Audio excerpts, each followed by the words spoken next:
satu hal ku minta, diam di rumah, menikmati baiknya.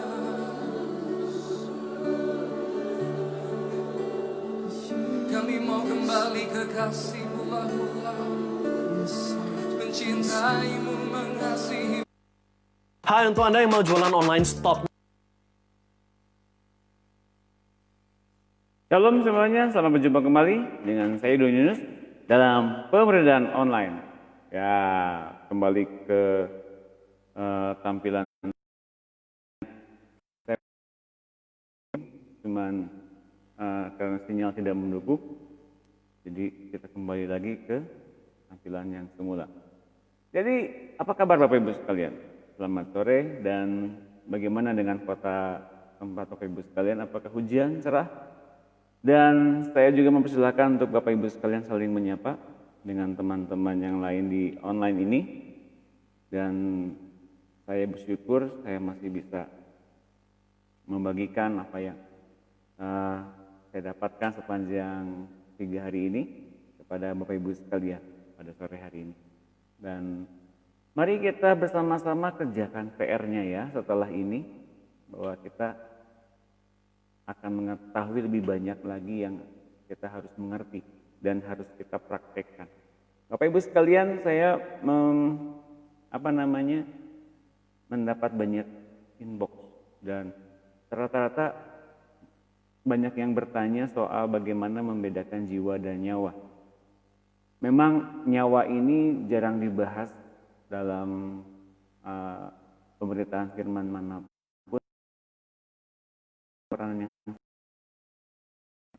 Kalau Bapak dan Ibu sekalian melihat di YouTube saya, di channel itu ada beberapa file, ada beberapa video yang memang membahas soal nyawa. Jadi soal nyawa itu ini penting sekali.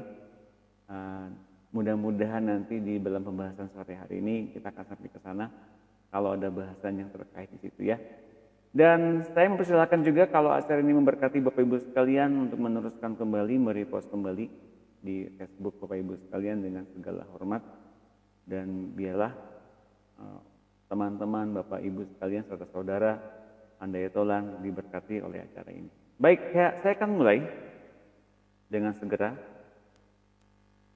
Oke, bentar. Ya, yuk kita doa. Ya Bapak Surgawi, kami mengucap syukur atas hari indah, atas hari sejuk, hari teduh yang Kau siapkan. Kami mau tenangkan hati, kami mau biarkan Roh-Mu bekerja. Berikan kepada kami senantiasa hikmat pengertian pewahyuan. Setiap haus dan lapar kami akan hadirat-Mu, akan firman-Mu Kau puaskan. Dan Bapak, Engkau yang penuhkan kami dengan Roh. Tuhan Yesus, mari kita bangun bersama-sama anak-anak Allah penuh dengan firman dan kebenaran, hingga benar-benar kami semua mempunyai pola pikir, pandangan, dan bahkan habit yang baru, mengasihi firman-Mu, mengerjakan apa yang Kau katakan, dan kami penuh dengan kepenuhan diri-Mu. Dan Roh Kudus berikan kepada kami kuasa untuk mengerti apa yang diajarkan, dibagikan sepanjang pertemuan ini. Buat kami sadar kami sedang dituntun oleh-Mu. Terima kasih Roh Kudus. Dari kesadaran ini Kau bangkitkan pula cara pikiran Kristus. Buat di kami terang, buat kami mengertinya, bagaimana kami praktik firman bersama-sama dengan Roh Kristus yang dalam diri kami. Terima kasih Roh Kudus, dalam nama Tuhan Yesus kami mengucap syukur, haleluya. Amin. Kita sama-sama berdoa agar sampai di akhir acara nanti sinyalnya stabil dan tidak terganggu oleh apapun. Ya, yuk kita doa sama-sama nanti ya. Sore hari ini saya akan meneruskan kembali kita dari manusia baru. Dan kita ngebahas kemarin mengenai Salomo yang mempunyai hikmat Allah. Dia adalah orang yang berhikmat yang lahir di bawah kolong langit. Hanya hikmat yang ia punya, rupanya meskipun hikmat Allah, tapi cara pakainya dan cara pandangnya ia pakai dan ia praktekkan hanya bergerak di bawah kolong langit saja atau di bawah matahari saja. Nggak pernah sampai ke hatinya Allah. Maka sekarang kalau kita diberikan kesempatan untuk menerima Roh Kristus, kita juga diperkenankan untuk mengetahui isi hati Allah, karena Roh Allah diberikan kepada kita untuk mengetahui apa-apa saja yang diberikan oleh Allah kepada kita. Dan potensinya besar. Bagaimana kita bisa memperolehnya? Yaitu dengan bantuan Roh Kudus. Untuk kita sedang diapain sama Allah Bapa gitu ya, dikoreksi apanya, hingga kita hidup dalam pembenaran sampai dengan kita mengalami kesempurnaan Allah. Dan kesempurnaan Allah hanya bisa terjadi lewat hidup yang dikerjakan oleh hidup Kristus yang menghidupi kita. Itu jalan hidupnya yang harus kita pergunakan. Dan 2 hari yang lalu kita udah bahas mengenai di dalam jiwa kita ini ada 2 staf. Staf yang pertama, pikiran dan keinginan kedagingan, dan staf yang kedua, hidup dari Kristus. Dengan pikiran-pikiran Kristus dan buah yang hidup di dalamnya. Nah, kita cenderungnya yang mana di jiwa ini? Apakah nurutin kedagingan atau nurutin pimpinan roh? Itu kita yang milih. Nah, tapi sebetulnya Roh Kudus memberikan pilihan-pilihan di dalam keinginan roh, yang adalah akhirnya hidup dalam damai sejahtera. Nah, kalau kita dengan berarti corak jiwanya memang senang kepada hal-hal yang kedagingan gitu loh. Nah, itu ada satu batasan yang sangat jelas. Hingga akhirnya kita sedang berjalan ke arah mana, kita mengerti, dan kita sedang dipimpin oleh siapa, kita mengerti. Kalau dipimpin dengan kedagingan, otomatis kita di luar jalur hidupnya Kristus. Meskipun kita tampaknya sudah lahir baru sekalipun. Karena jiwa sering milihnya salah, maka kita terdefinisi sebagai orang-orang yang hidup dengan pikiran-pikiran kedagingan. Ini penting untuk kita ketahui ya, bedanya di situ. Nah, sore hari ini apa itu kepuasan akan jadi payah? Salomo adalah seorang yang penuh hikmat, dan dengan hikmatnya ia melakukan banyak hal yang besar. Ia membangun bait suci yang sangat megah bagi Tuhan. Ia menjadikan Israel negara yang kaya raya, kejayaan Israel sepanjang sejarah, dan pada masa pemerintahannya Israel tidak mengalami peperangan. Tepat namanya adalah Salomo, karena kemudian Israel, Yerusalem mengalami shalom, mengalami damai sejahtera. Malah raja-raja Yerusalem hanya untuk dengerin Salomo bicara. Salomo dengan berhikmat, pengajaran demi pengajaran, dan oleh karena itulah maka Salomo mempunyai kekayaan yang luar biasa. Namun ternyata dari raja-raja itu ternyata memberikan pula selain upeti, memberi perempuannya. Nah, makanya Salomo terjerat dalam penyembahan berhala oleh karena perempuan-perempuan ini. Udah dikatain loh sama Tuhan, jangan sampai ngumpulin emas, jangan punya banyak istri. Nah, dia langgar semuanya. Oke? Salomo merasa puas dengan hasil pekerjaan tangannya sendiri. Tapi dalam hikmatnya, ia menyadari bahwa motivasi mengejar kepuasan terhadap pekerjaan sendiri ternyata adalah hal yang sama sia-sianya dengan hidup orang yang bodoh, yang tak berhasil dalam segala hal. Kedua-duanya sama-sama mati dan hasil pekerjaannya tak kekal. Bahkan ia menyesali diri mengapa ia dahulu begitu berhikmat. Itu dia, jadi dipakainya salah sih. Jadi ya meskipun dia punya hikmat yang benar, yang benar-benar ultimate, yang dari Allah, cara pandangnya begitu, ya makanya nggak pernah breakthrough, Bapak Ibu sekalian ya. Secara alamiah semua orang punya motivasi seperti Salomo, yakni mencari kepuasan melihat hasil karya sendiri. Itu sebabnya waktu hidupnya dipakai untuk mengejar cita-cita atau keinginan-keinginan yang kalau berhasil, ia merasa puas hidup di dunia. Tanpa sadar bahwa itu sia-sia juga karena hasilnya tak kekal. Tuhan memanggil kita untuk melakukan pekerjaan-pekerjaannya dan buahnya kekal. Kepuasan terhadap jerih payah di dunia harus digantikan dengan kepuasan karena ketaatan, menjadi kepuasan karena pekerjaan kita semua kekal. Ya. Di dunia orang boleh menimbun begitu banyak idealis, ide-ide, ambisi-ambisi, motivasi-motivasi. Sukses di tingkat hari ini kita mungkin mengejar sukses di tingkat berikutnya. Dan kalau kita sudah mencapai itu, apakah sudah puas? Ternyata belum. Kita senantiasa merasakan ada hal-hal yang lain yang perlu kita kejar. Kalaupun udah dikejar, jadi payahnya kita merasa, wah saya sudah berhasil nih.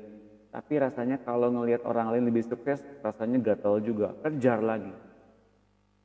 Nah, sampai suatu ketika Salomo mengalami itu juga. Akhirnya dia mengalami penyesalan. Mengapa ia dahulu begitu berhikmat? Waduh Bapak Ibu sekalian. Salah ya, dia punya pikiran begitu karena dia mempunyai kepuasan jerih payah. Yang sebetulnya yang ia kejar dari keinginan-keinginan secara ya pribadi mungkin. Tapi hikmat yang dari Allah, hikmat yang benar-benar yang dari Allah. Tapi dia punya kepuasan-kepuasan mungkin.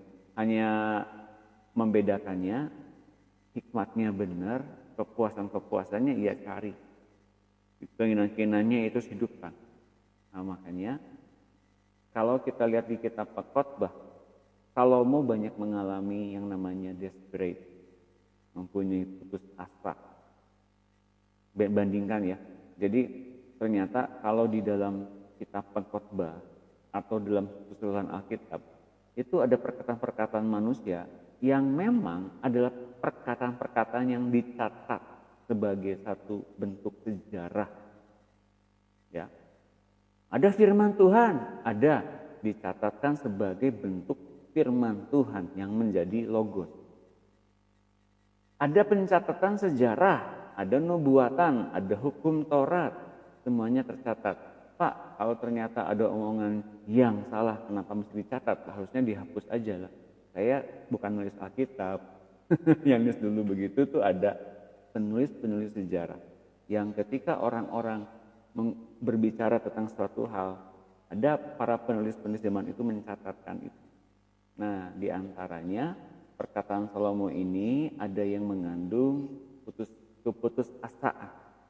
Kenapa dicatatkan dalam Alkitab? Agar dibuktikan bahwa ternyata orang yang begitu berhikmat seperti Salomo pun ternyata mempunyai pikiran-pikiran yang nggak bisa sampai di hatinya Tuhan.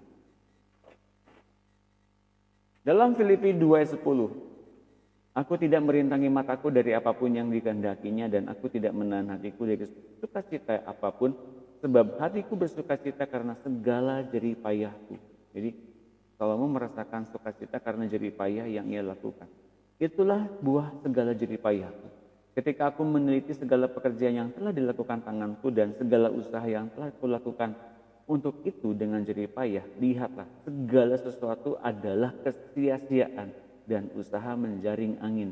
Memang tak ada keuntungan di bawah matahari. Ingat, dia masih ngomong tentang di bawah matahari, hal-hal yang di dunia. Gak pernah dia ngomongin soal isi hatinya Tuhan, keinginan Tuhan. Kalau keywordnya di bawah matahari berarti dia ngomongin soal hal-hal di bawah sorga, bukan tentang sorga. Omongan-omongan bumi.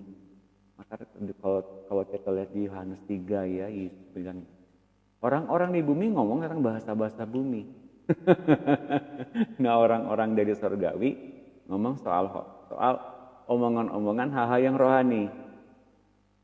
Nah kalau ternyata ada satu orang yang namanya Nikodemus datang diam-diam, seorang pengajar Israel, diomongin Tuhan tentang hal-hal yang jasmani pun orang itu yang adalah pengajar orang Yahudi pun gak ngerti. Kata Tuhan Yesus, apalagi aku ngomong tentang hal-hal yang rohani. Nah, Jadi Bapak Ibu sekalian, ini ngomongin hal-hal yang jasmani ini. Kalau mau ya, bukan ngomongin hal-hal yang breakthrough sampai dengan ke isi hatinya Tuhan. Lalu aku berpaling untuk meninjau hikmat, kebodohan, dan kebebalan. Sebab apa yang dapat dilakukan orang yang menggantikan raja, hanya apa yang telah dilakukan orang. Ayat 13-nya di Khotbah 2. Dan aku melihat bahwa hikmat melebihi kebodohan, seperti terang melebihi kegelapan. Mata orang berhikmat ada di kepalanya, sedangkan orang yang bodoh berjalan dalam kegelapan. Tetapi aku tahu juga bahwa nasib yang sama menimpa mereka semua. Maka aku berkata dalam hati, nasib yang menimpa orang bodoh juga akan menimpa aku. Untuk apa aku ini dulu begitu berhikmat? Lalu aku berkata dalam hati bahwa ini pun sia-sia. Karena tidak ada kenang-kenangan yang kekal baik dari orang-orang yang berhikmat maupun dari orang yang bodoh. Sebab pada hari-hari yang akan datang kesemuanya sudah lama dilupakan. Dan orang yang berhikmat mati juga seperti orang yang bodoh. Waduh, ini perkataan sebetulnya mengandung begitu banyak putus asa. Bapak Ibu sekalian dikasih oleh Tuhan, kadang-kadang kita pun kalau kita nggak pernah sampai dengan mengerti benar sampai dengan kedalaman isi hati Tuhan, kita semua tanpa terkecuali kita mempunyai keputusasaan pada tingkat tertentu. Doa seakan-akan nggak ada jawaban. Mengapa yang kita inginkan nggak tergenapi? Yang kita inginkan nggak tergenapi itu aja udah salah Bapak Ibu sekalian ya. Kita udah bahas apa itu keinginan. Keinginan itu ternyata membatasi kita dengan Allah. Apa yang kita inginkan nggak pernah terjawab. Sebetulnya setiap doa kita Tuhan dengar. Jawaban yang kemudian dikemukakan oleh Tuhan biasanya berbeda dengan apa yang kita inginkan. Karena kita udah punya semacam prosedur gitu ya. Semacam satu keinginan bentuk-bentuk ini. Pokoknya kalau saya ngomong begini, Tuhan mesti jawab. Nah, orang-orang dunia menganggap Tuhan seperti itu. Pokoknya Tuhan adalah komoditas kedagingan saya. Apa yang saya inginkan harus digenapi. Bapak Ibu sekalian, kalau kita masuk ke dalam kehidupan seperti itu, meskipun pada awalnya kita sebagai orang Kristen mengalami pada saat-saat lahir baru pertama-pertama itu seperti doa cepat terjawab. Wah, seperti doa tuh cepat banget dijawab. Ya, wajar karena kita mungkin masih anak-anak ya. Masih butuh bukti-bukti dari Tuhan dan Tuhan menjawab. Tapi kalau kita sudah masuk kepada kedewasaan tuh biasanya Tuhan ngajarin dulu. Tuhan ngajarin dulu untuk kita berkata-kata mempunyai pikiran-pikiran seperti dia dulu. Baru berkata-kata dengan tepat. Nah, seringkali kita langsung ingin instan aja gitu. Potong kompas. Pokoknya dewasa dia langsung, ya nggak bisa Bapak Ibu sekalian. Ya, ada kalanya bahkan Tuhan menghajar orang-orang yang diakuinya sebagai anak. Jadi relakan diri kita untuk diajar lebih lanjut oleh Tuhan. Yohanes 15 ayat 16 ini berbuah secara kekal. Bukan kamu yang memilih aku, tapi akulah yang memilih kamu. Aku telah menetapkan kamu supaya kamu pergi dan menghasilkan buah dan buahmu itu tetap. Artinya yang kita kerjakan bersama-sama dengan Tuhan di dunia yang akan datang itu ada hasilnya. Ada upah yang menyertainya. Maka supaya apa yang kamu minta kepada Bapa dalam namaku diberikannya kepadamu. Hidup dengan Tuhan diawali dengan ada penyerahan hidup kepada Tuhan secara total. Kalau kita belum menyerahkan hidup kita secara total kepada Tuhan, lama-lama hidup yang kita belum serahkan itu sebetulnya itu yang jadi pokok masalah. Hingga pekerjaan Tuhan terhalang lewat apa yang dinamakan dengan keinginan dasar yang hidup di dalam pikiran kedagingan kita. Jadi hambatan. Mengapa? Karena proses kedewasaan tanpa penanggalan kedagingan itu nggak mungkin dilakukan. Semuanya akan tiba pada masanya kita akan ngalamin penuntasan pikiran-pikiran kedagingan yang mesti tidak lagi beroperasi. Nah, di satu grup saya bagikan kalau satu saja kita masih punya perbuatan kedagingan saja, kita bilang dengan jelas di dalam Galatia 5, nanti baca ya. Satu pun saja kita punya kedagingan tidak boleh masuk dalam kerajaan Allah. Jadi sangat penting untuk kita ketahui itu. Pak, apakah selamat Pak? Terima Tuhan Yesus, selamat. Karena begitu besar kasih Allah kepada dunia ini. Ia mengurniakan kepada kita anaknya yang tunggal agar semua orang tidak binasa tapi beroleh hidup yang kekal. Saya katakan di hari pertama kita terima Tuhan Yesus, kita diberikan full payment. Kita ditebus dengan penuh oleh darahnya. Betul. Tapi saya baru bukain tadi sore sebelum saya siapkan bahan ini. Yuk kita buka ayatnya. 2 Korintus 5 ayat 5. Tuhan Yesus menebus kita dengan full payment. Semua dosa benar-benar tebus oleh Yesus. Full payment. Dibayar di muka. Tapi ini yang membuat saya sampai tercengang-cengang sebetulnya. Dalam 2 Korintus 5 ayat 5, dalam terjemahan NIV, dalam terjemahan Amplified Version, dalam terjemahan yang lain, boleh Anda bandingkan. Kalau dalam bahasa Inggrisnya gini. Now, the one who has fashioned us for this very purpose is God, who has given us the Spirit as a deposit, guaranteeing what is to come. Jadi Allah lah yang kemudian memberikan kepada kita kemuliaan untuk tujuan yang jelas adalah Allah yang memberikan kepada kita Roh Kudus sebagai deposit, menjamin hal-hal yang akan datang. Dalam terjemahan yang lain, kita boleh buktikan dalam Amplified Bible Version. Ini membuat saya lebih jelas. Allah kemudian memberikan Roh Kudus sebagai apa? A down payment on the fulfillment of His promise. Memberikan Roh Kudus sebagai pledge, sebagai garansi, sebagai bentuk down payment untuk kita beroleh hal-hal yang akan datang. Kalau Tuhan Yesus menebus kita dengan penuh, dosa-dosa kita benar-benar diampuni, yes. Dia lakukan itu 2000 tahun yang lalu, betul. Sekali kita terima Yesus, selamat, ya, benar. Tapi setelah itu kemudian kita diberikan pula Roh Kudus sebagai materai, sebagai jaminan, sebagai down payment. Artinya apa? Tadi sore saya melihat satu istilah tentang deposit security.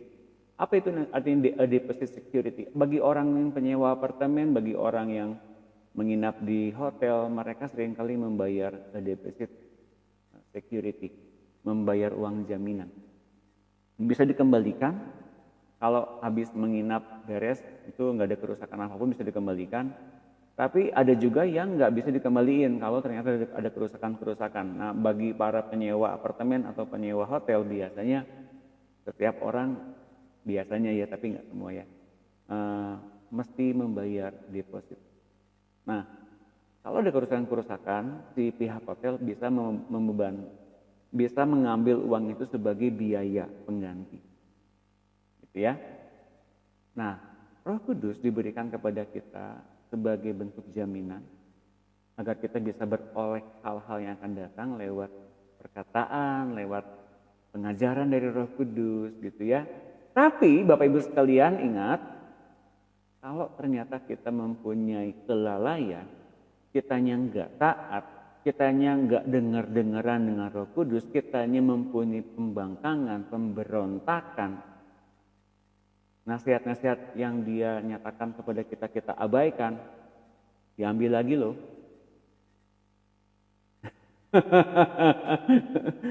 Apakah berlaku keselamatan itu bagi orang yang seperti demikian? Kalau melihat contoh-contoh yang saya bagikan kemarin, Saul, Yudas Iskariot, enggak. Ternyata jaminan keselamatannya bisa dicabut. Karena kemudian kalau Alkitab mengatakan satu saja orang punya perbuatan kedagingan, enggak masuk dalam kerajaan Allah. Dan kalau lihat di kitab Wahyu, dia katakan berulang kali dalam Alkitab, barang siapa menang, barang siapa menang, barang siapa menang. Artinya apa? Kalau kita tidak mempertahankan apa yang sudah Tuhan berikan kepada kita, yaitu salah satunya adalah Roh Kudus, diberikan sebagai jaminan, pasti sampai, tapi kalau nggak dipakai, kalau tidak dipergunakan dengan sebaik-baiknya, gagal. Nah, Tuhan Yesus menghapus setiap dosa dan maut, dengan itu ia menghancurkan perbuatan iblis. Yuk kita buka ayatnya. 1 Yohanes 3 ayat 8. 1 Yohanes 3 ayat 8.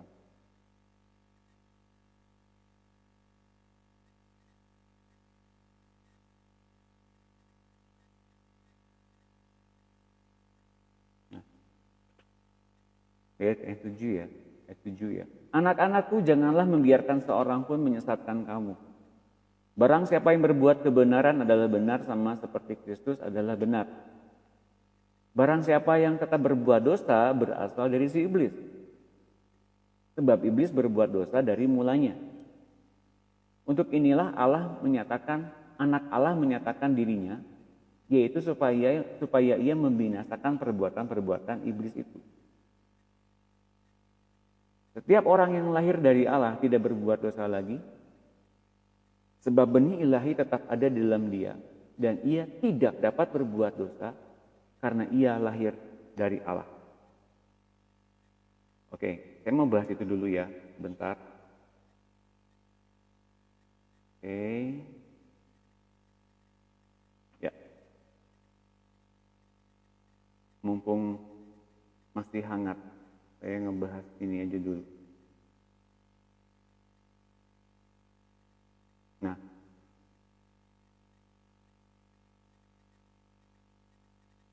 oke.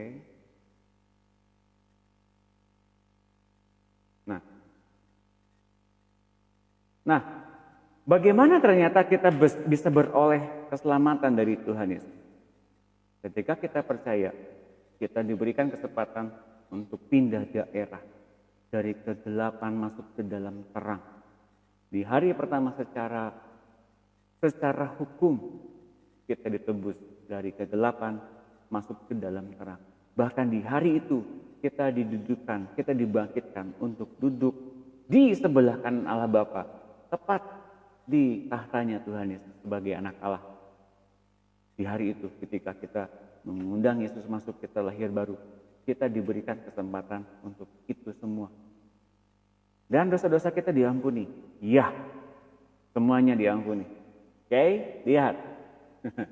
Ayat yang tadi kita baca itu ngomongin soal apa? Ngomongin soal bagaimana hidup di dalam kebenaran seperti Kristus. Ya, nanti kita lihat dulu di ayat yang ke-7. Barang siapa yang berbuat kebenaran adalah benar, sama seperti Kristus adalah benar. Barang siapa yang tetap berbuat dosa berasal dari iblis. Sejak kita lahir baru sebetulnya kita diberikan kesempatan untuk menikmati apa itu kebenaran. Dan setelah kita menikmati kebenaran, kita mesti berbuat kebenaran. Kenapa? Karena ada Roh Kristus yang menolong kita. Kalau kita lihat di ayat 8-nya, ternyata untuk inilah anak Allah menyatakan dirinya, yaitu supaya ia membinasakan perbuatan-perbuatan iblis itu. Perbuatan-perbuatan apa? Perbuatan-perbuatan, pikiran-pikiran yang kemudian menghendaki berbuat dosa, yaitu perbuatan-perbuatan yang mengarah kepada perbuatan dosa, pikiran-pikiran kedagingan. Yesus ketika hidup menebus kita secara full payment di dalam persekutuan kita bersama-sama dengan Kristus di hati kita, di hati nurani kita. 1 Korintus 6 ayat 17, barang siapa yang mengikatkan diri dengan roh Tuhan akan menjadi satu roh dengan dia. Berfellowship dengan Tuhan itu adalah ketika kita mendengar dia bicara. Ia ketika masuk, ia makan bersama-sama dengan kita. Berfellowship namanya. Dan ketika kita mendengar dia bicara, roh Kristus yang di hati kita itu hidup.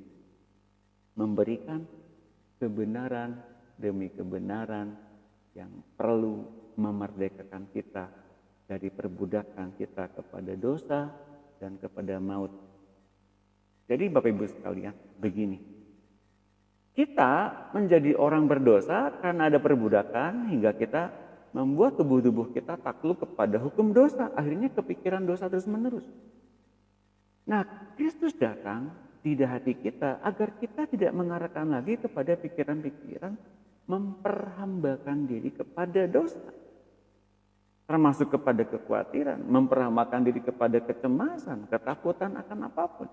Tapi Kristus membawa kita kepada persekutuan dengan Dia, bagaimana kemudian Ia memberikan kepada kita roh dan pikiran-pikiran yang baru lewat kebenaran-kebenaran yang Dia ucapkan. Oke. Ayat 9-nya, setiap orang yang lahir dari Allah tidak berbuat dosa lagi. Mengapa? Setiap orang yang lahir dari Allah tidak berdosa lagi, tidak berbuat dosa lagi, karena di dalam kelahiran jadi seperti anak-anak Allah karena kelahiran baru oleh Roh Kristus itu, kita diberikan benih ilahi atau God's seed. Apa itu benih ilahi? Benih ilahi itu adalah a divine genetic code atau benih ilahi dengan gen khusus. Gen khusus yang dinyatakan oleh Allah kepada kita yaitu Roh Kristus yang menyatu dengan roh kita. Kita udah bahas kemarin ya. Roh kita dan Roh Kristus menyatu ketika lahir baru menjadi satu kemanunggalan, bahwa hidup Kristus lebih banyak dominan dibanding hidup kita sebetulnya, dan Dia menggerakkan pikiran-pikiran kita untuk berbuat kebenaran.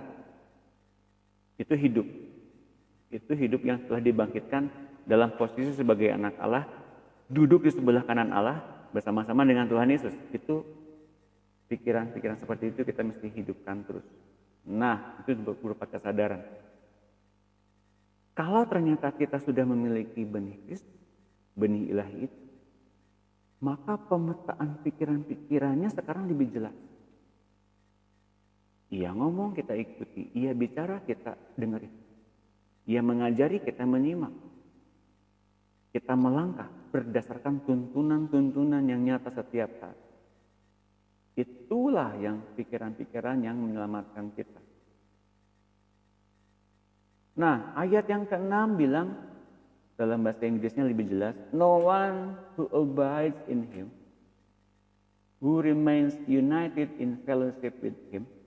Kalau ternyata kita benar-benar hidup di dalam bersama-sama dengan Roh Kristus, yang artinya kita menyatukan diri dalam fellowship bersama-sama dengan Tuhan, kita tidak lagi dengan sengaja, dengan sepengetahuan kita, dan kita tidak lagi terbiasa berbuat dosa.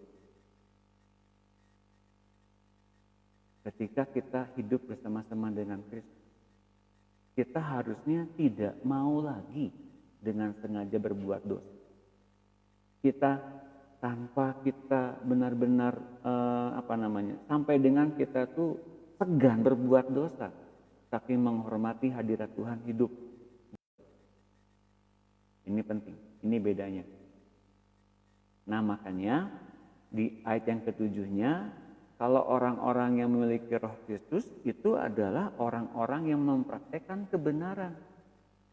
Orang-orang yang secara terhormat menghormati Tuhan yang ada dalam hidupnya, seperti yang ia hormati ketika ia sedang di tempat umum. Ia menampilkan yang terbaik di depan umum, kan semua orang ingin dianggap baik. mungkin ingin dianggap religius, ingin dianggap orangnya hamba Tuhan yang mempunyai karunia tertentu. Kita menampilkan yang terbaik di depan umum, di depan masyarakat. Kita pun menampilkan hidup yang terbaik ketika kita bersama-sama dengan Tuhan saja di tempat-tempat yang tersembunyi. Itu hidup yang terhormat. Hidup yang benar-benar berpadanan dengan perkataan Allah sendiri. Seperti ia benar, maka kita pun menjadi orang yang benar. Seperti itu. Dan orang yang mempraktekkan kejahatan, terbiasa melakukan dosa, dia sebetulnya sedang di ayat yang ke-8 ya. Dia sebetulnya sedang membuat dirinya terpisah dengan Allah dan membuat dirinya beroposisi dengan Allah di dalam bentuk ketidaktaatan dan pemberontakan. Karena kemudian si iblis begitu mengakar kuat di dalam hidupnya hingga ia sukar diubahkan.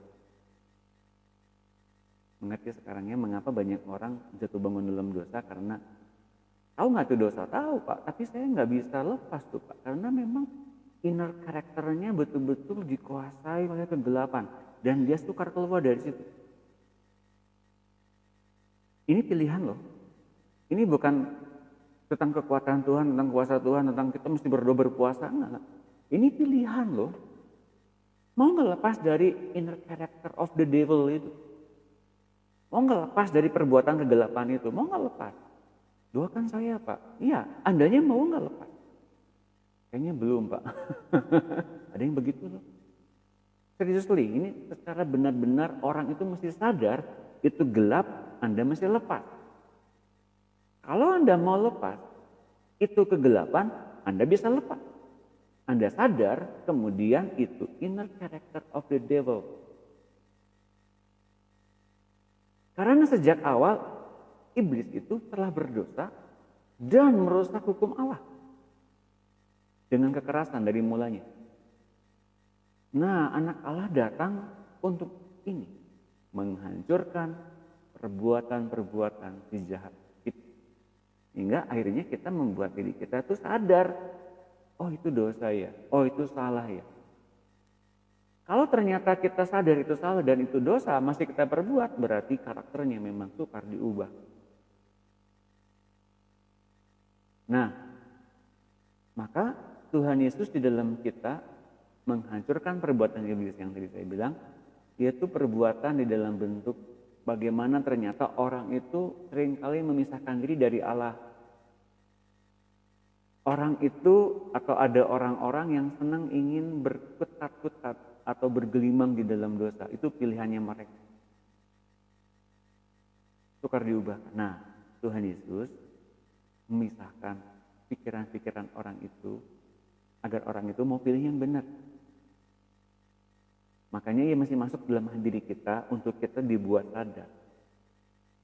Jangan lagi bergelimang di dalam kegelapan. Secara habit. Berdosa secara habit, secara karakter.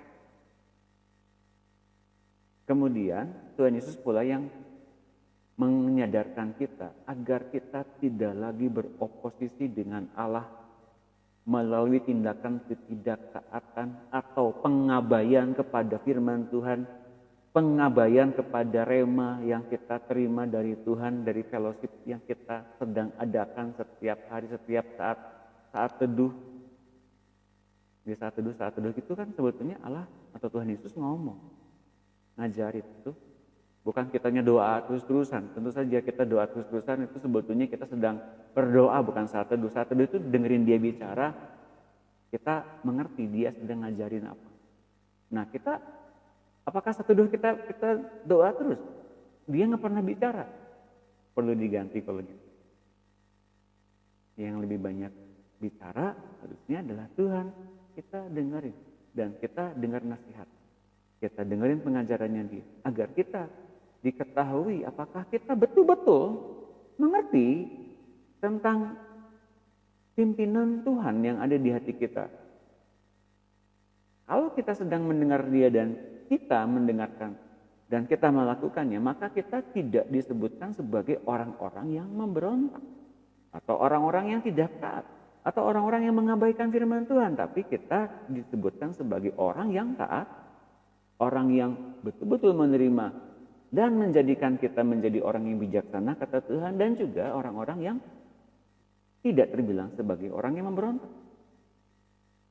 Dan yang ketiga, ketika Yesus menghancurkan perbuatan iblis itu adalah memisahkan dari orang-orang yang lebih suka berkarakter kedagingan dan lebih suka berpikiran immoral. Jadi kita tidak suka lagi untuk berpikiran secara kedagingan atau berkarakter kedagingan. Karena kecenderungan yang Tuhan ajarkan, kalau kita betul-betul mendengarkan Dia bicara, kita akan diarahkan kepada buah. Kita akan diarahkan kepada pikiran-pikiran Filipi 4 ayat 8 itu. Jadi kita bisa katakan, tak seorang pun yang kemudian lahir baru akan dengan sengaja atau secara sadar atau secara terbiasa berbuat dosa.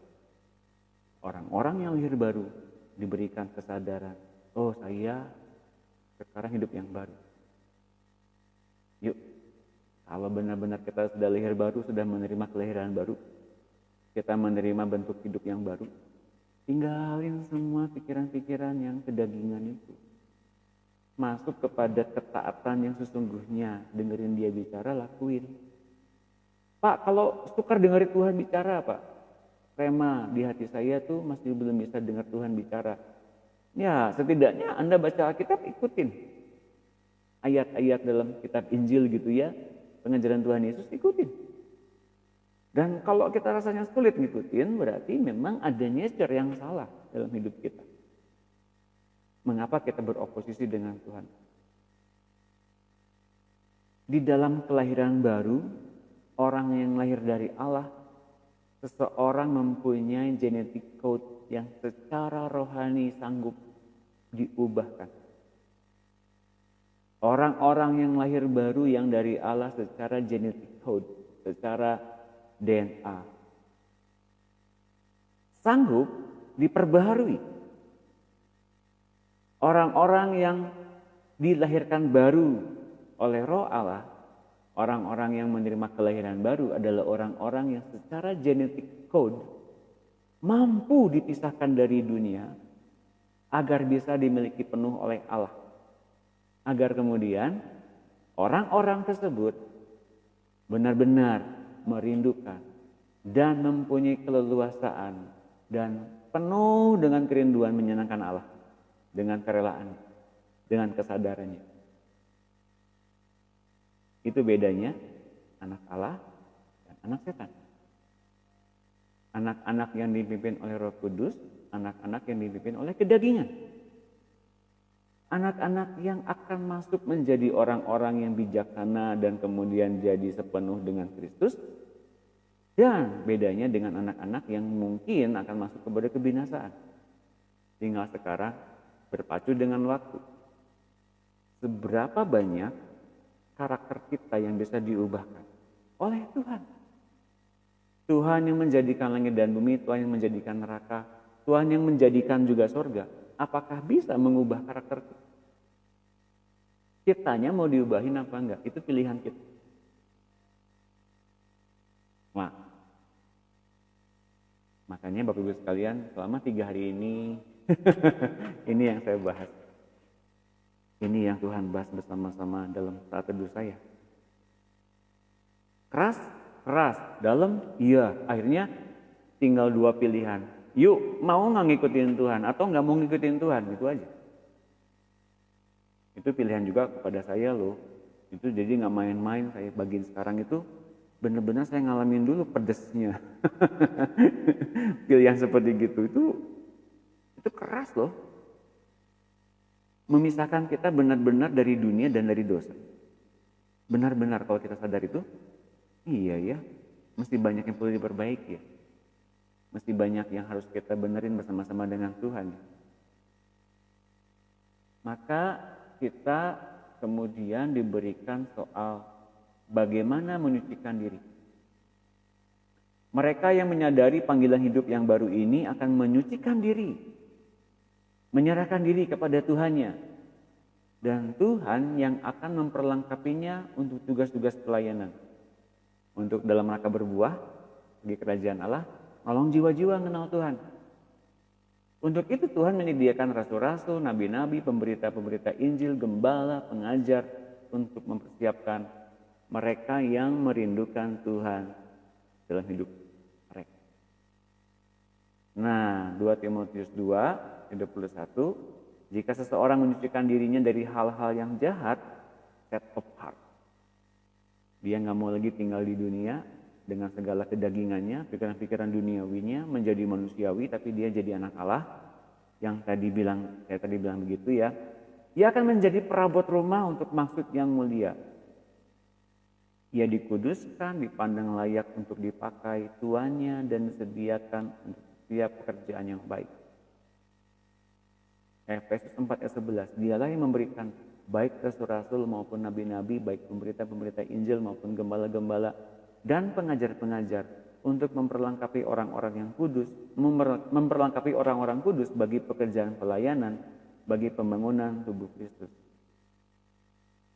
Ibrani 13:20, kiranya Allah damai sejahtera yang dengan darah perjanjian yang kekal telah membawa kembali dari antara orang mati gembala agung segala domba, yaitu Yesus Tuhan kita, memperlengkapi kamu dengan segala yang baik untuk melakukan kehendak-Nya dan mengerjakan di dalam kita apa yang berkenan kepadanya melalui Yesus Kristus. Ya, jadi lihat ini, kita menyerahkan diri untuk dibenerin, total, secara total, diganti semuanya hidupnya, bahkan nyawanya semuanya dipreteli oleh nyawanya Yesus, oleh hidupnya Tuhan Yesus. Hidupku bukannya aku lagi, itu karena kita dipenuhi oleh darahnya Yesus, oleh hidupnya Yesus, hidup yang memang memperlengkapi kita untuk pekerjaan kerajaan Allah. Ingat, dan kemudian diperlengkapi untuk melakukan kehendak-Nya, rencananya, dan mengerjakan di dalam diri kita apa yang berkenan kepadanya, mengerjakan di hati kita. Gini loh saya pengennya, gini loh aku pengennya. Tuh Allah kita tuh kayak gitu. Nah kalau kitanya pengennya berbeda dengan Allah Bapa, siapa yang kemudian bekerja terus? Dia punya pekerjaan yang nggak bisa berhenti di satu titik. Kitanya malas gitu, apakah dia bekerja? Berhenti bekerja? Enggak, dia bekerja terus.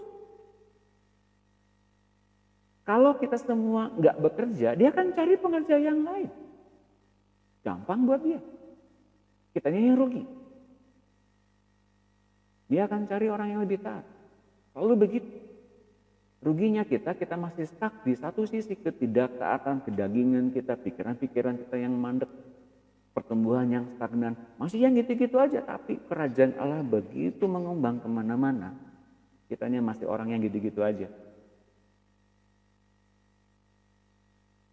Jadi teguran buat kita, kalau sekarang orang yang sekarang kita semua masih mengalami pertumbuhan yang itu-itu saja dari tahun ke tahun sejak 10 tahun yang lalu, berarti kita udah tahu arahnya kemana. Tapi di hari kita bertobat, mau tanggalin yang bikin kita terhambat itu secara habit, secara kebiasaan, secara pilihan-pilihan kita mau dipilihkan yang terbaik, dipindahkan ke dalam lingkungan yang terbaik, komunitas yang terbaik. Apakah menjamin? Enggak juga, masih ada yang lain, perubahan karakter. Sejak kita hidup semuanya itu, maka kita mempunyai kesempatan untuk memperlengkapi orang lain. Karena kita sedang mengerjakan keinginannya. Kita sedang masuk ke dalam timeline-nya dia, kepada proyeknya dia, kepada pekerjaannya dia. Dunia dan segala keinginannya akan lenyap, tapi keinginan Allah itu hidup yang kekal. Jadi kita sedang berparalel masuk sejalan dengan hidup yang kekal itu. Anda akan kaget nanti di akhir zaman ini, ketika pada saat pengangkatan. Orang-orang yang diangkat itu orang-orang yang simpel.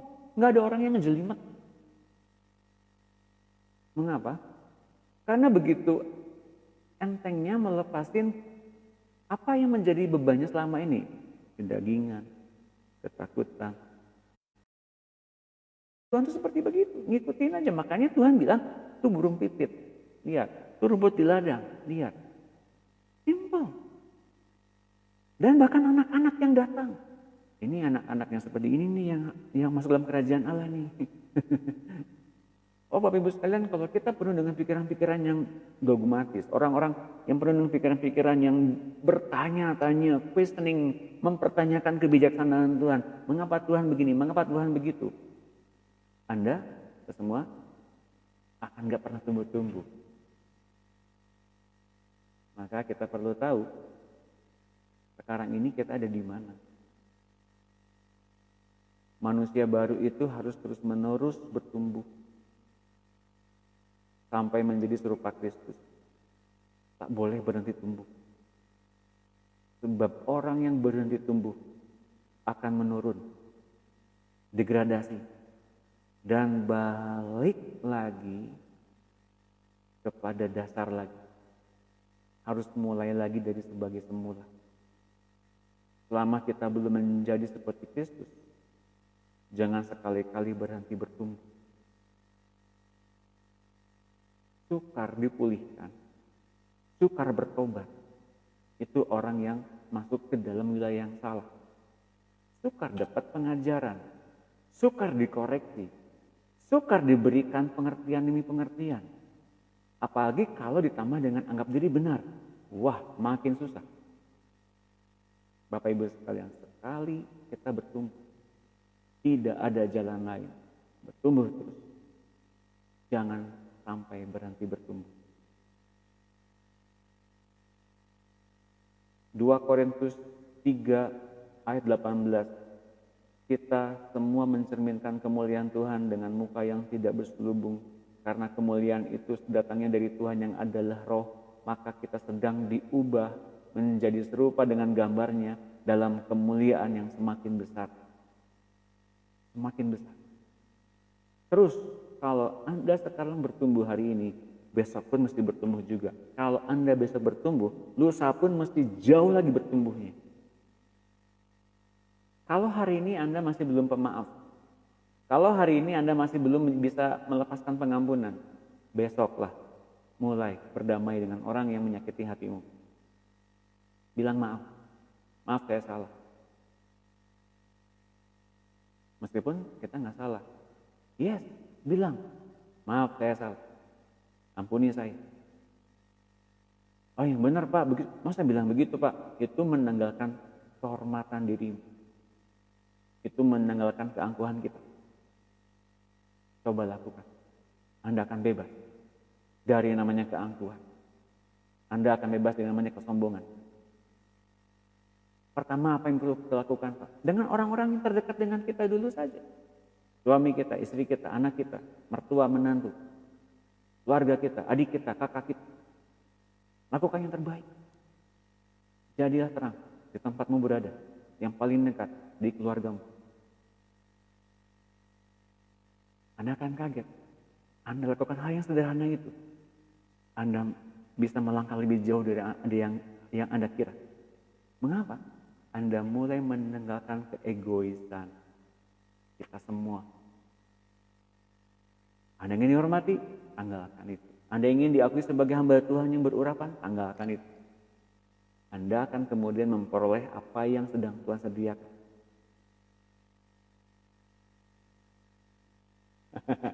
2 Korintus 4 ayat 17. Sebab penderitaan ringan yang sekarang ini akan menghasilkan bagi kami kemuliaan kekal yang melebihi segala-galanya. Jauh lebih besar daripada penderitaan kami. Bagian-bagian yang paling susah bukankah keangkuhan? Bagian-bagian yang paling sulit untuk ditanggalkan bukankah kesombongan? Kita semua mengalami itu bukan? Nah makanya mulailah menjadi orang yang lebih nurut. Kemudian kita menjadi orang yang lebih rendah hati.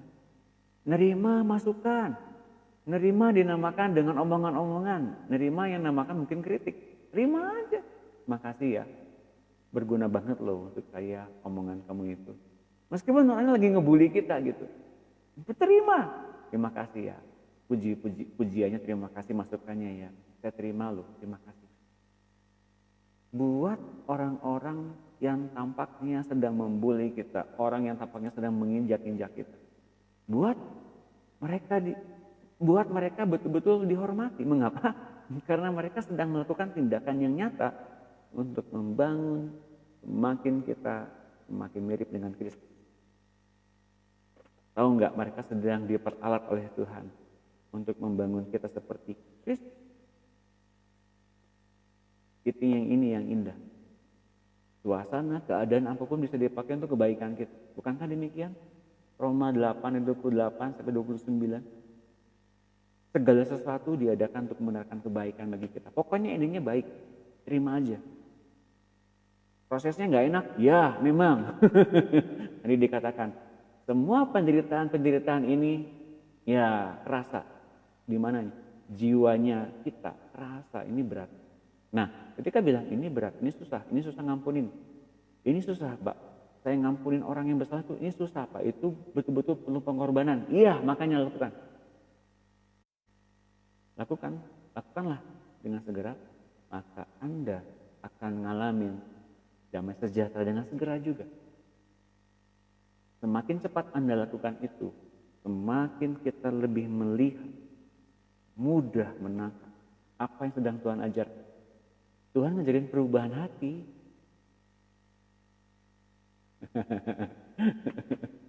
Ya, di endingnya adalah kita diubahkan. Itu yang paling penting. Anda nggak bisa 10 tahun yang lalu, 20 tahun yang lalu masih segini-gini aja tuh nggak bisa, Bapak Ibu sekalian. Nggak bisa. Dan saya menghendaki saya pun sendiri diubahkan terus-menerus. Dalam keadaan apapun. Kadang-kadang terjepit. Ya, puji Tuhan, dihimpit. Puji Tuhan, sampai dengan saya sadar, wah, saya masih ada mengeluhnya ya. Saya masih punya pengeluh. Roh Kudus, kok ambil?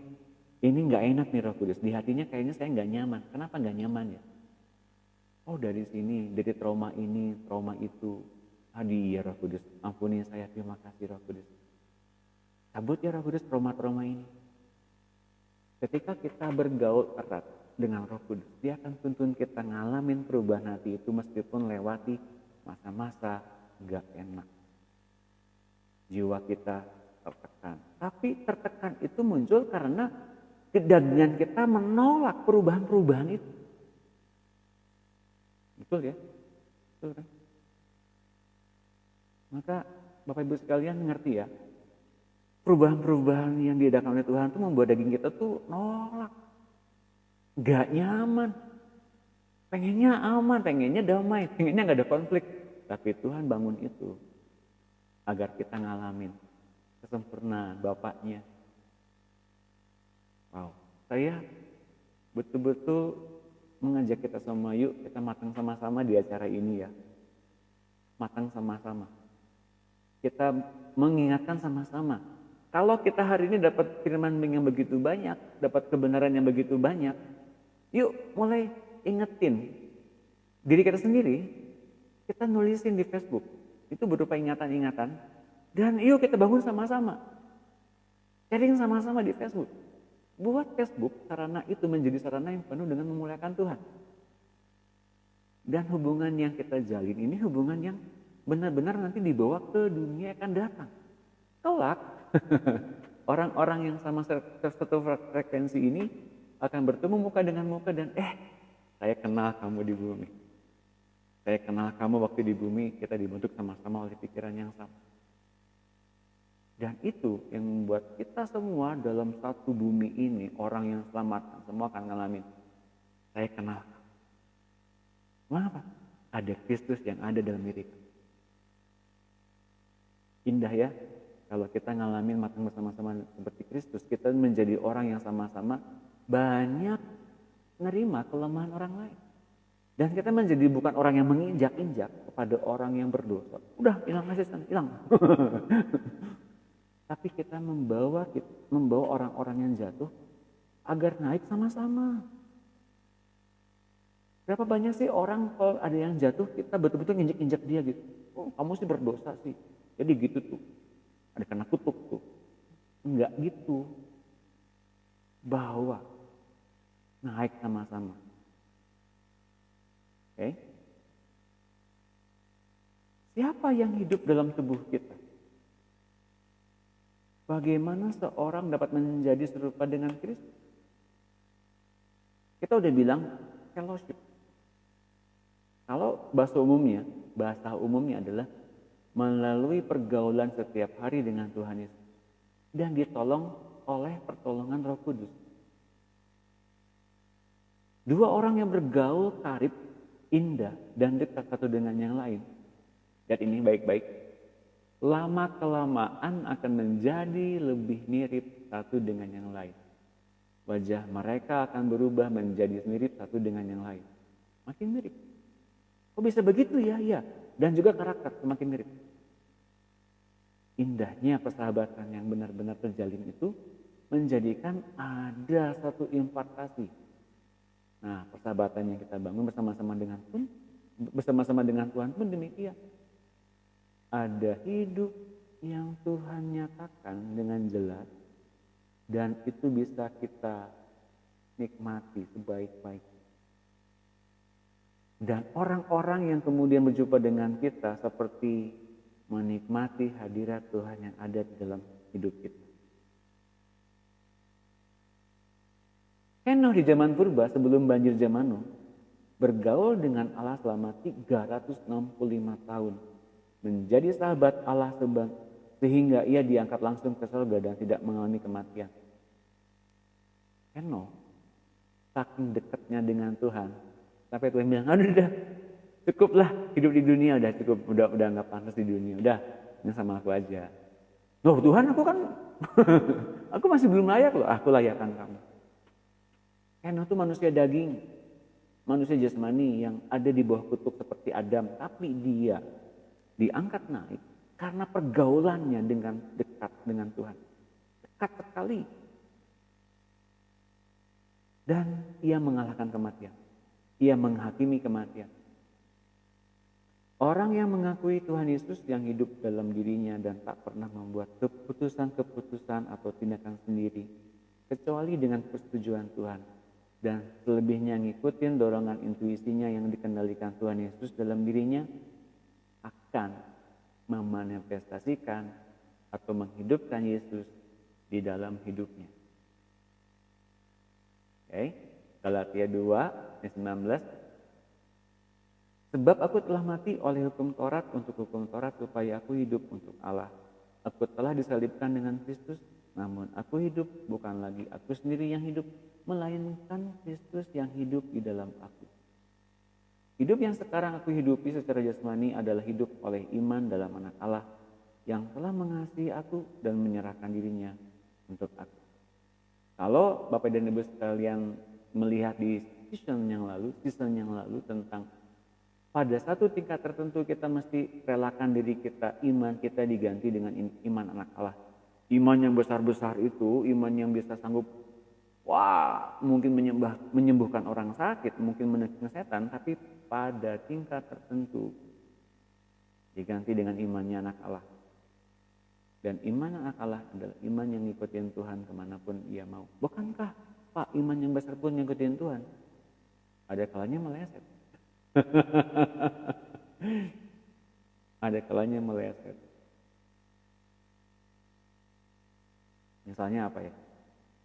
Elisa ketika naik gunung, ada 40 anak kecil ngejekin dia. Botak. Elisa marah. Tiba-tiba ada 2 beruang mencabik-cabik 40 orang anak itu. Mengapa marah? Mengapa ia tidak suka dibilang botak? Mengapa? Ada beruang mencabik-cabik 40 anak-anak. Ada buku mengatakan, dia seorang nabi. Tuhan menghormati nabinya. Kalau ada nabinya diolok-olok, Tuhan marah dong. Tuhan marah. Enggak. perkataanmu bisa membuat orang hidup. Perkataanmu bisa membuat orang semakin dekat dengan Tuhan. Dan perkataanmu pula bisa membuat orang semakin jauh dari Tuhan. Saya pernah ngalami itu. Apa yang saya bilang kepada orang lain, saya bilang tentang pengalaman saya, tentang apa yang saya lakukan. Doa saya manjur. Apa yang orang itu katakan kepada saya bukannya senang memuliakan Tuhan, enggak. Dia bilang begini, wah saya kayak Pak Doni mah sulit Pak. Saya itu orang berdosa. Saya orang itu masih jauh dari Tuhan. Kayaknya kalau saya seperti Pak Doni nggak bisa. Saya terkejut. Saya remuk, saya sedih. Hari ini pun orang itu masih sama seperti dulu.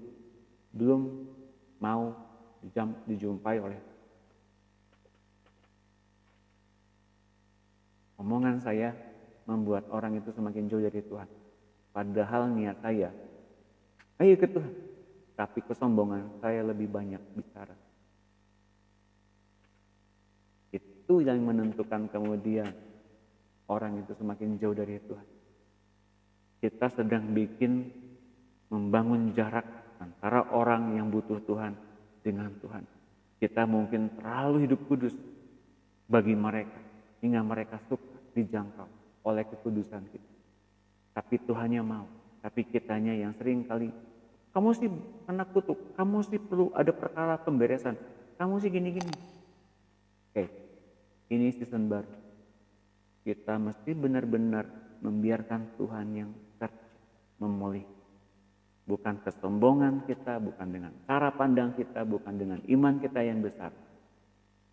Tapi kita betul-betul Tuhan maunya apa pada orang ini. Kejadian 5:22. Dan Henokh hidup bergaul dengan Allah selama 300 tahun lagi. Setelah ia memperanakan Metusalah dan ia memperanakan anak-anak laki-laki dan perempuan. Jadi Henokh mencapai umur 365 tahun dan Henokh hidup bergaul dengan Allah. Lalu ia tidak ada lagi sebab ia telah diangkat oleh Allah. Henokh tidak ada lagi. Diraihkan oleh Allah. Nah, cuman kalau di Alkitab sayangnya sedikit sekali data tentang Henokh. Kalau di Elia, ceritanya Elia, orang-orang tuh udah pada ribut, Elia udah mau diangkat. Ribut semua. Ada nabi dari Dan, ada nabi dari Betel. Elisa pun tahu Elia akan diangkat. Jadi orang-orang udah banyak tahu gitu Elia akan diangkat ke surga. Nah kalau Henokh nggak banyak orang tahu mungkin karena Alkitabnya nggak catat. Kalau hari ini gimana Pak? Bukankah jam dan waktunya tuh Tuhan sembunyikan? Ya. Tapi dari tanda-tandanya Tuhan jelas, dengan jelas. Kalau Bapak Ibu sekalian nangkep ya di awal Maret, saya pernah meluncurkan, upload video tentang pertemuan saya dengan teman-teman di satu rumah. Saya pakai sweater orange waktu itu. Saya ceritakan tentang ayat ini bicara soal kematian massal. Banyak kematian massal terjadi sebelum adanya pengangkatan. Itu salah satu ciri-ciri. Pak, apakah ini menjelang kenaikan Tuhan? Bisa jadi. Bisa jadi. Saya nggak ambil pusing tentang hal itu. Yang paling penting kitanya ngadain fellowship dengan Tuhan pribadi. Itu yang paling penting. Anda terlalu banyak lihat video-video akhir zaman, akhirnya jadi ngeri sendiri kan. Terlalu banyak orang nakut-nakutin neraka begini, neraka begitu. Jadi takut sendiri kan? Kenapa juga jadi takut? Gitu. Nah sekarang saya mau kasih satu opsi. Yuk ngadain fellowship dengan Tuhan dengan setiap nasihatnya, pengajarannya Tuhan memberikan komando kita lakukan apa. Itu yang paling penting loh. Itu yang mengarahkan kita sama-sama ke sorganya Tuhan lewat pengangkatan. Karena lewat instruksi itu kita dinyatakan layak dan terdefinisikan sebagai orang yang sempurna. Orang yang sempurna itu apa sih? Orang yang tanpa dosa, orang yang berbuat salah, orang yang tanpa cacat celah, Oke, itu mungkin kata dunia ya. Saya mau katakan begini. Orang yang sempurna adalah orang yang sanggup menguasai tubuhnya. Yakobus. Dan saya mau sarankan gini. Ketika kita dengar Tuhan bicara dan Tuhan menyuruh kita lakukan ini dan itu, lakukan dengan sebaik-baiknya, dengan sesetia mungkin. Dan sampai dengan detail kita lakuin seperti kita melakukannya untuk Tuhan. Hal-hal apapun itu. Dan ketika kita lakukan dengan setia setiap saat, apapun yang disuruh oleh Tuhan, sedetail itu. Itulah yang dinamakan dengan kesempurnaan. Ngelakuin setiap hal yang diinginkan dengan apa yang Tuhan ingin, itu namanya kesempurnaan. Anda lakukan yang terbaik sekalipun, tapi Tuhan gak nyuruh, gak ada nilainya. Tapi ketika Anda melakukan hal yang Tuhan ingin kita lakukan, Anda terbilang sebagai yang sempurna. Karena Anda dibuktikan ketaatanmu sempurna. Kalau ketaatan sempurna, Anda fokus bukan kepada dosa lagi, Anda fokus bagaimana menyenangkan Tuhan. Seperti Henokh orang berdosa, tapi ia sanggup memfokuskan kepada nyenengin Tuhan dan bergaul dengan Tuhan saja. Apa yang Tuhan sukai ia lakukan. Fokusnya, habitnya menyenangkan Tuhan, titik, dan dia diangkat oleh Tuhan. Kapanpun Henokh diangkat oleh Tuhan, Henokh siap. Yang penting itu Bapak Ibu sekalian, jangan lihat terlalu banyak teori-teori mungkin di luar sana. Cara syarat kenaikan, tanda-tanda kenaikan. Wah, oke, silahkan pelajari itu semua. Tapi saya memberikan hal yang paling simpel. Yuk dengerin Tuhan masing-masing. Karena kita tahu kalau dengerin Tuhan masing-masing itu, kita lebihnya, kekurangannya banyaknya di mana? Dibandingin sama Tuhan. Tuhan datang untuk membenarkan. Tuhan datang bukan untuk menghukum. Tuhan datang untuk nyelamatin. Dengan detail. Apa-apa saja yang masih kita kurang, dia akan ajarkan. Dia akan perbaiki, dia akan koreksi. Itu Tuhan. Ya, nah, makanya tadi saya bilang, anak Allah datang untuk membinasakan perbuatan-perbuatan kegelapan. Perbuatan si iblis. Menghapus jarak antara kita dengan Allah. Itu diantaranya. Oke? Nah, bukankah Tuhan yang menyempurnakan kita selama-lamanya mereka yang Ia kuduskan? Benar, Pak. Karena kita udah belajar tadi tentang full payment. Betul. Tapi jiwa kitanya seringkali milih yang salah. Ketaatan kita mungkin belum terbukti. Perlu adanya satu kesadaran kita tuh terbilang sebagai orang yang taat atau enggak. Itu yang paling penting.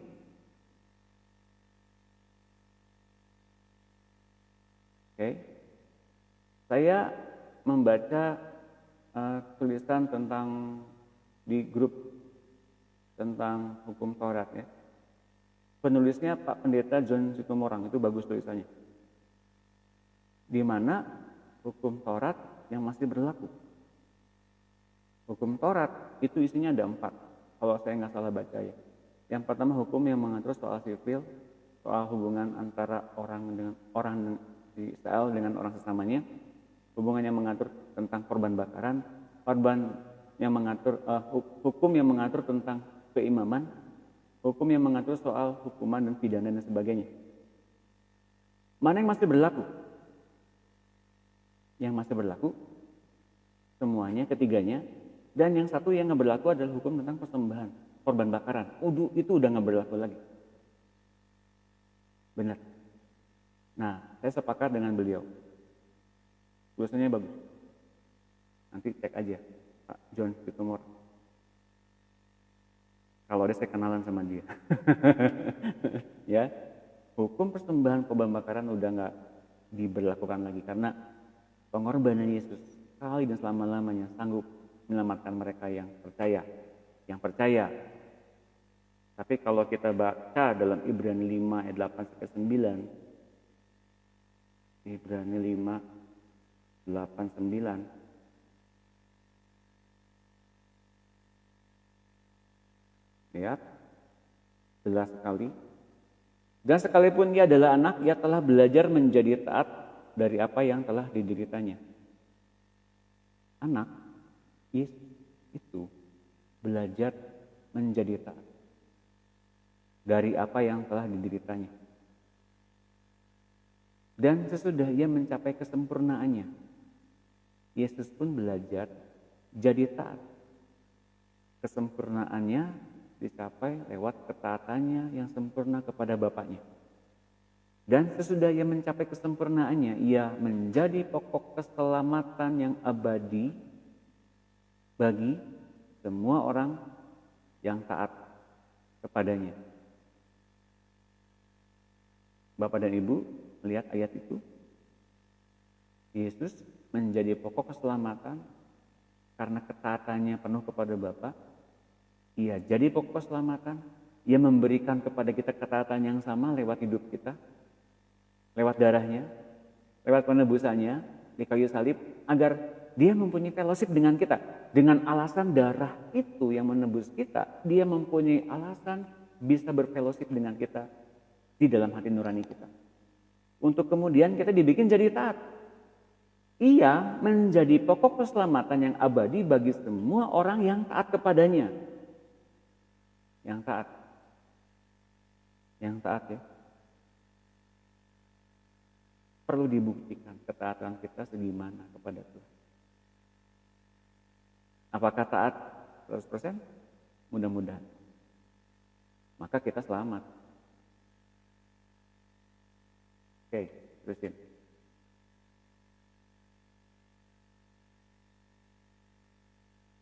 Nah, dalam kitab Kisah Para Rasul tampak Tuhan memilih atau membangkitkan hamba-hambanya sendiri. Tak seorang perlu mengangkat dirinya menjadi hamba Tuhan. Tetapi mereka yang selalu menyediakan dirinya bagi Tuhan, Tuhan akan mengutusnya untuk satu tugas. Paulus yang sedang giat-giatnya menganiaya orang Kristen pun tak berdaya menolak panggilan Tuhan untuk berbalik melayaninya. Simon si tukang sihir, walau sangat ingin memiliki kuasa yang dimiliki Petrus, tak kuasa membeli jabatan itu. Tapi yang selalu rajin menyediakan diri dalam segala bentuk pelayanan tubuh Kristus seringkali tumbuh terus sampai dipilih oleh Roh Kudus menjadi pelayan Tuhan. Banyak orang mengangkat dirinya sendiri menjadi hamba Tuhan tanpa ada pengutusan yang jelas dari Tuhan sendiri. Mengaku-ngaku jadi hamba Tuhan tanpa peneguhan dari Roh Kudus atau nubuat yang jelas adalah berbahaya. Ia akan berterus terang, kelak pada akhir zaman, aku tak kenal engkau. Maka Bapak Ibu sekalian, meskipun tampaknya Paulus itu awalnya seperti, wah luar biasa ya, penganiaya jemaat, dia menyaksikan dan menjadi saksi bagaimana Stefanus dibunuh. Ya, bahkan Paulus itu terbukti sebagai orang-orang yang betul-betul mengejar-ngejar orang Kristen, tapi nggak kuasa ketika Tuhan panggil untuk kemudian jadi pembangun tubuh Kristus. Jabatannya rasul. Untuk menjawab pertanyaan Pak Daniel, itu Yeskiel 36, 26, 27 itu isinya perjanjian baru ya. Orang Israel memiliki hati yang baru. Baru dibuktikan jelas ketika orang-orang memiliki Roh Kudus. Baru bisa taat. Itu pun kalau dianya mau taat. Sekarang gini deh, apakah kita semua terbilang sebagai orang yang taat? Nah, saya yakin banyak orang yang masih belum bisa berani bilang, saya sudah taat Pak, nggak berani, saya pun nggak berani.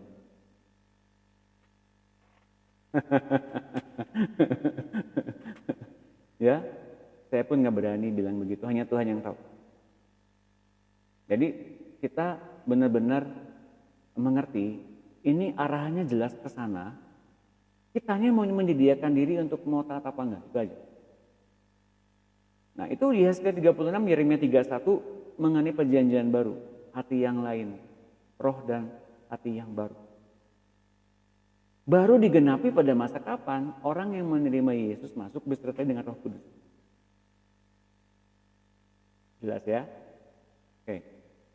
Kisah 8 ayat 18. Ketika Simon melihat bahwa roh itu diberikan melalui penumpangan tangan rasul-rasul itu, ia menawarkan uang kepada mereka serta berkata, "Berikanlah juga kepadaku kuasa itu."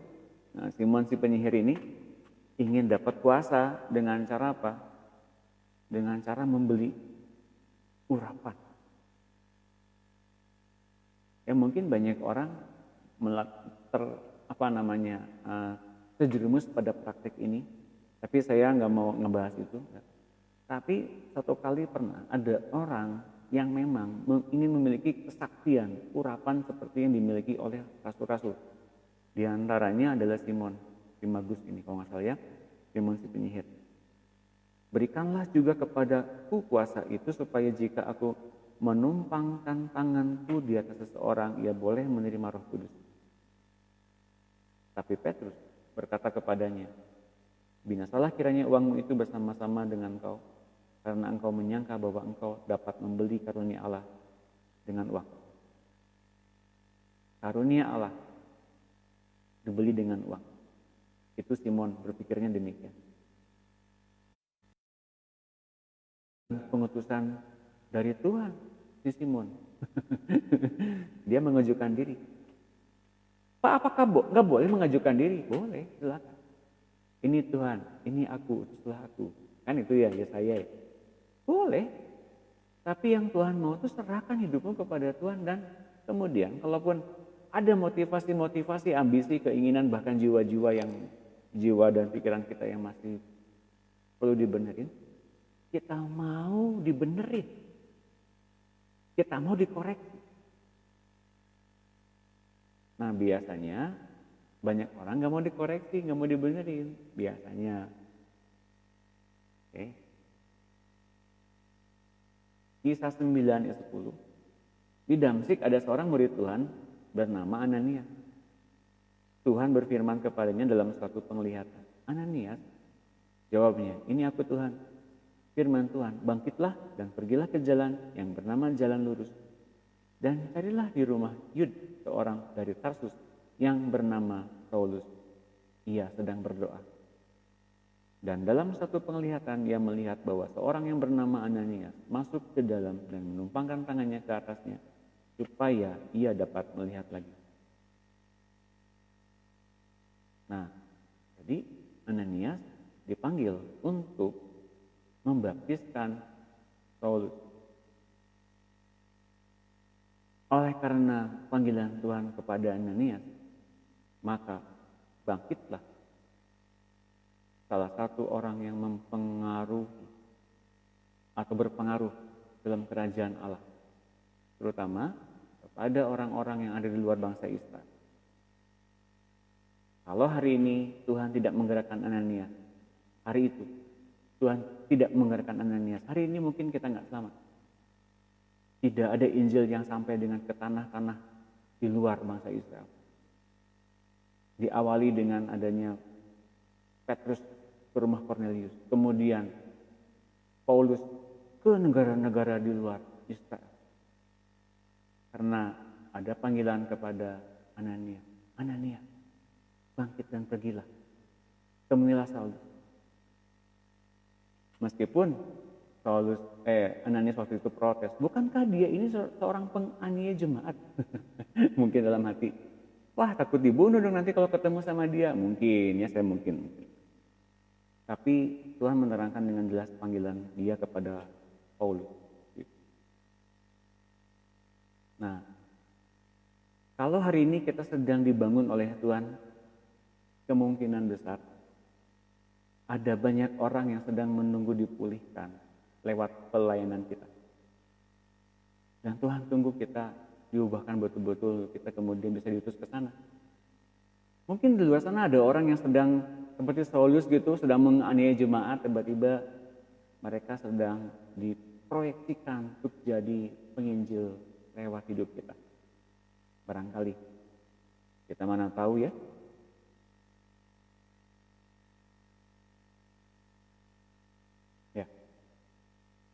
Kisah 15 ayat 22. Terima kasih Pak Daniel Hutomo, itu ayatnya bagus sekali. Dikuduskan oleh Roh supaya taat kepada Tuhan Yesus. Ya. Kemudian rasul-rasul dan penatua-penatua beserta seluruh jemaat itu mengambil keputusan untuk memilih dari antara mereka beberapa orang yang akan diutus ke Antioquia bersama-sama dengan Paulus dan Barnabas, yaitu Yud yang disebut Barsabas dan Silas. Keduanya adalah orang terpandang di antara saudara-saudara seiman itu. Yud dan Silas yang adalah juga nabi banyak memberi penghiburan kepada saudara-saudara seiman itu dan menguatkan hati mereka. Di luar sana, barangkali Bapak Ibu sekalian, di luar sana banyak orang yang masih butuh Injil. Atau udah jadi Kristen tapi mungkin hidupnya masih di luar kehendak Allah. Masih banyak yang orang-orang di luar sana mungkin masih banyak hidup di luar persekutuan dengan Tuhan meskipun jadi orang Kristen. Mereka butuh kesadaran ya, butuh dibangunkan dari tidur malamnya, tidur panjangnya. Nah, kita yang sudah terpanggil, kita yang lebih duluan sadar, lebih dulu dipulihkan, mulai punya pikiran dari Tuhan, mulai punya hati dari Tuhan untuk cari jiwa-jiwa yang hilang itu. Dulu saya lakukan itu tahun kira-kira 10 tahun yang lalu. Saya berlutut, saya mencari Tuhan, saya serahkan hidup saya kepada Tuhan. Tuhan, saya tahu di luar sana banyak orang butuh Engkau. Sekarang saya berlutut di hadapan-Mu, saya serahkan hidup saya. Kalau perlu nggak menikah pun tidak apa-apa.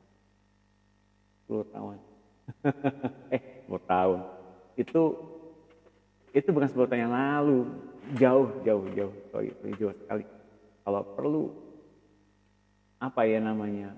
Wah, pokoknya pol-polan deh waktu itu. Tuhan, saya serahkan hidup saya kepada-Mu. Jadi 10 tahun lalu itu saya benar-benar totally menyerahkan hidup saya kepada Tuhan.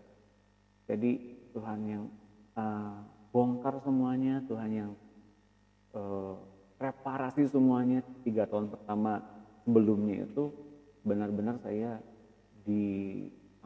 dipulihkan apa yang salah di hati saya.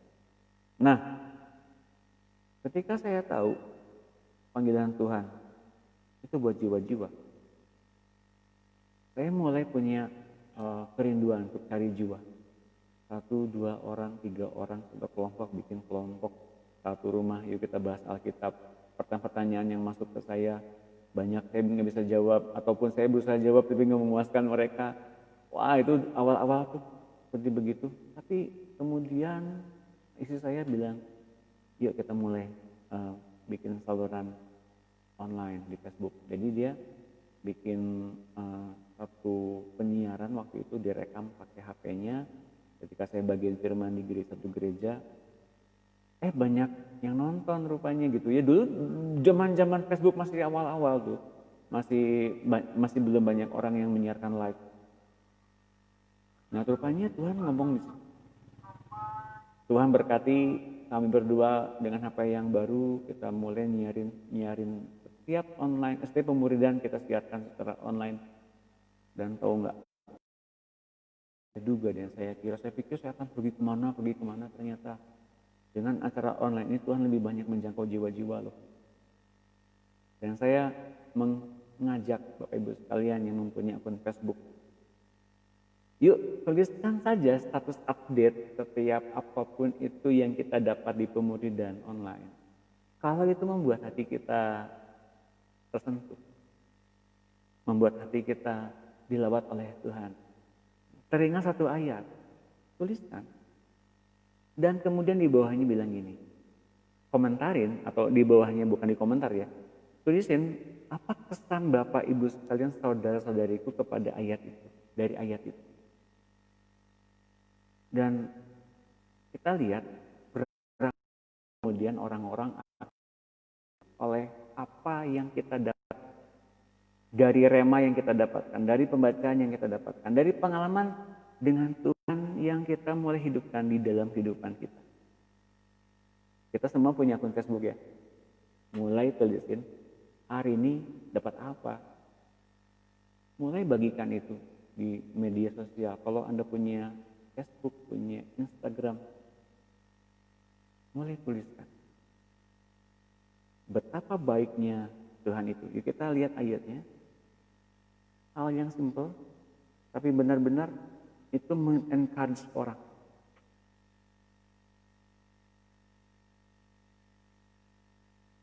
Ini panggilan kita sebagai kerajaan imam. 1 Petrus 2 ayat 9. Ayat terakhir dan saya tutup.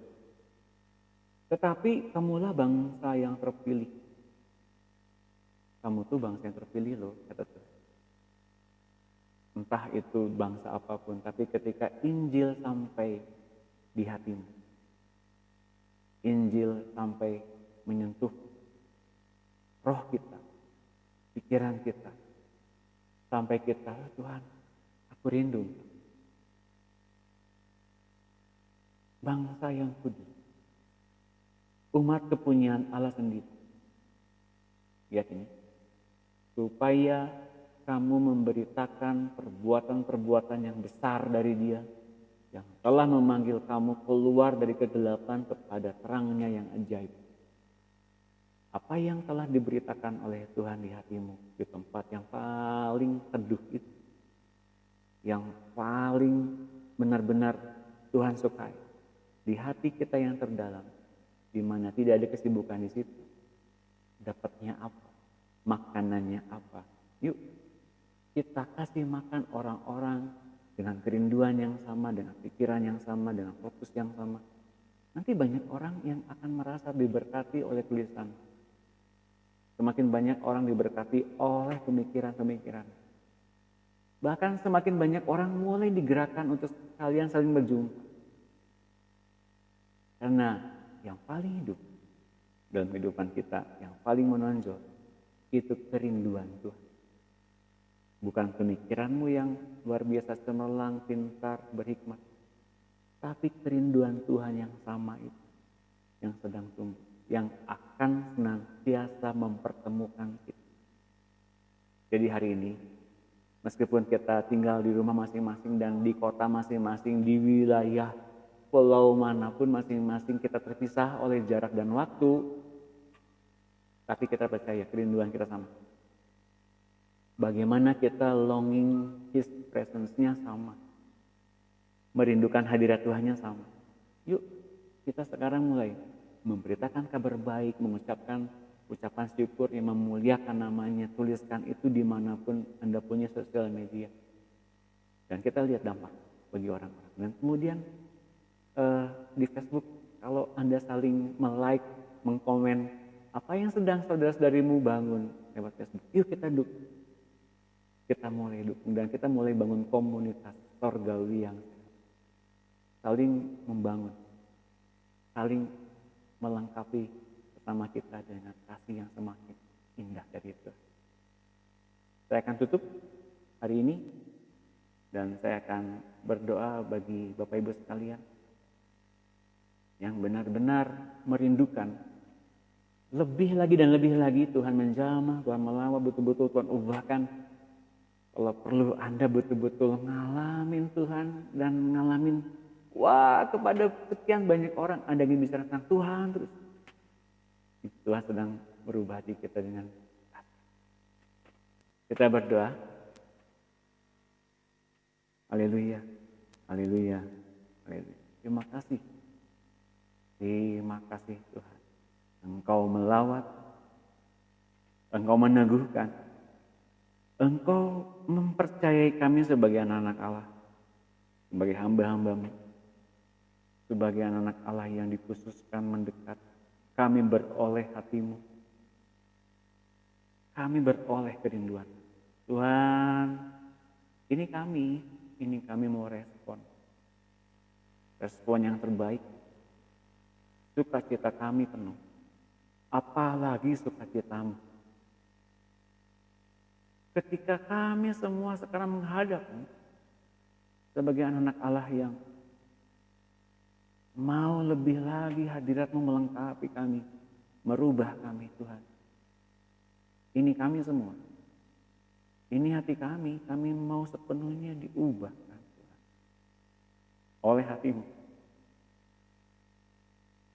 Sampai dengan kami ngalami apa yang Kau alami, apa yang Kau pikirkan, apa yang Kau rindukan, kami ngalami semuanya. Dan Tuhan, kami ingin mengalami lebih lagi, sehingga kami tenggelam yang besar itu, dan kami diubah. Kami benar-benar diubahkan karena kami memang bertemu dengan kami bersyukur. Engkau nyata. Engkau nyata senyata itu Tuhan. Bukan lagi kata orang, bukan lagi kata dunia, bukan lagi kata siapapun, tapi kami, mata kami melihat Engkau, hati kami tersentuh oleh hati-Mu. Kami mengucap syukur bahwa kami masuk ngalamin Engkau lebih dalam lagi tuh. Ini kami dan kerinduan kami dengan apa yang kami, apa adanya kami itu. Kau sembuhkan luka batin kami. Engkau membuat hati kami yang penuh dengan luka, penuh dengan akar pahit, penuh dengan apapun hati yang menyimpan kesalahan orang lain. Kami sekarang mau sepenuhnya menyerahkan hati lama itu kepadamu. Ganti dengan hati yang baru. Ganti dengan pemikiran. Ganti dengan hati yang mengampuni seperti itu. Dan buat kami memiliki ketaatan seperti-Mu. Hati-Mu ada bagi kami. Hidup-Mu penuh bagi kami. Kau berkati setiap anak-anak Allah yang hadir pada saat ini. Penuh dengan damai sejahtera, penuh dengan sukacita, bahkan penuh dengan kerinduan-Mu Tuhan. Buat di hati kami sekarang Kau gambarkan orang-orang yang akan kami temui, orang-orang yang akan kami doakan, orang-orang yang akan kami lawat, orang-orang yang akan kami datangi, itu beritakan bahwa Engkau baik, Engkau dahsyat, Engkau setia bagi. Buat kami semua datang kepada mereka yang membutuhkan Engkau, karena kami sedang bawah. Terima kasih Tuhan yang baik. Terima kasih. Ini doa kami. Ini kerinduan kami. Kami bersyukur atas lawatan.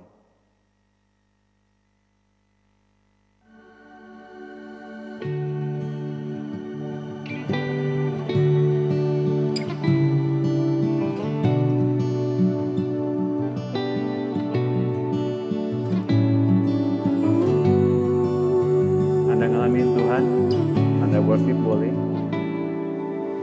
Kemanakah aku dapat pergi, menjauhi rohmu yang suci, Kau sahabat, dan Kau dekat.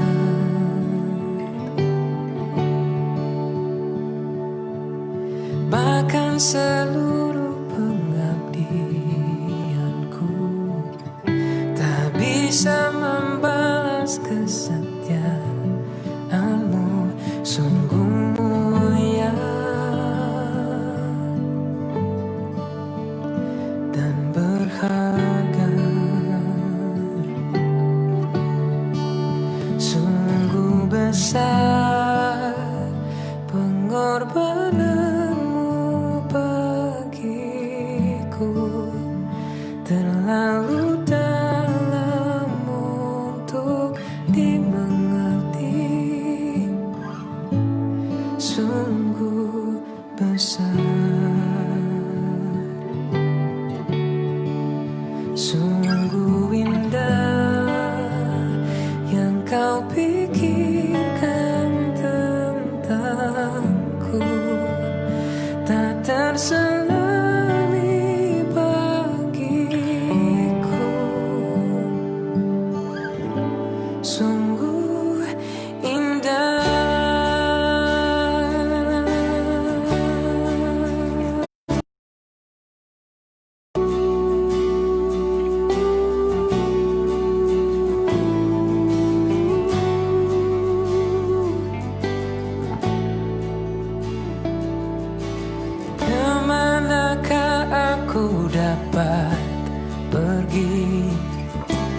menjauhi rohmu yang suci, kau sabar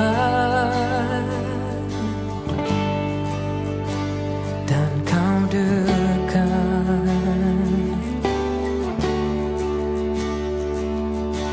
bahkan seluruh pengabdianku tak bisa membalas kesetiaanmu, sungguh mulia dan berharga,